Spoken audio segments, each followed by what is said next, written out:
บิ่งจากซ้ายไปขวาเบิ่งเพียงเอากวาดสายตาเบิ่งเพียงมันจะแค่ฮู้แบบว่างๆฮู้แบบบ่มีผู้ใดฮู้อะมันจะฮู้แบบว่างเปล่าฮู้แบบบ่มีเฮาฮู้แบบมันมีแต่ความบริสุทธิ์อย่างเดียวเลยพระพุทธเจ้ากันว่าโลกใบนี้เป็นของเปล่ามันเปล่าเพราะว่ามันบ่มีผู้ใดไปให้ค่า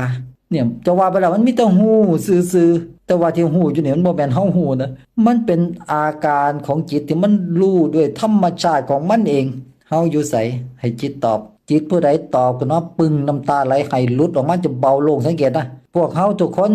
จะปฏิบัติด้วยวิธีใดก็ตามนะปฏิแบกโดยวิธีใดก็ตามนะส่วนมากจะเห็นแต่ปฏิแบกการปฏิบัติถูกเนี่ยมันจะเบาลงแล้วมันจะหมดสิ้นสงสัยพระพุทธเจ้าอยู่ต่อหน้าก็บ่ถามคันผู้ใดจับหลักได้ว่าทุกอย่างมันมีขึ้นมาได้ย้อนเสียงนี่แหละเสียงที่เว้าอยู่นี่แหละที่เฮาเว้าอยู่ในใจตลอดไอ้เสียงนี่แหละที่มันสร้างทุกสิ่งทุกอย่างมันให้ข่าวว่านั่นคือต้นไม้ก็เสียงนี่ล่ะมันบอกอ่ะเสียงนี่ล่ะบอกว่านั่นคือต้นบักฮุ่งอ่ะนั่นคือต้นบักเขียนั่นคือต้นบักม่วงอ่ะเสียงนี่มันเว้าไอ้สิ่งนั้นมันบ่ได้เว้าน่ะมาเบิ่งข้างในอีก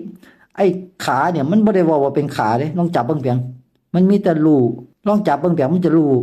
มันจะทำหน้าที่แค่รับรู้ซื่อๆการรับรู้นี่มันรับรู้ของมันเองอีกต่างหากจับขาเบิ่งเพียงพวกเขาจะเห็นว่ามันหูของมันเองเว้ยแล้วมันบ่ได้บอกว่าเป็นขาด้วย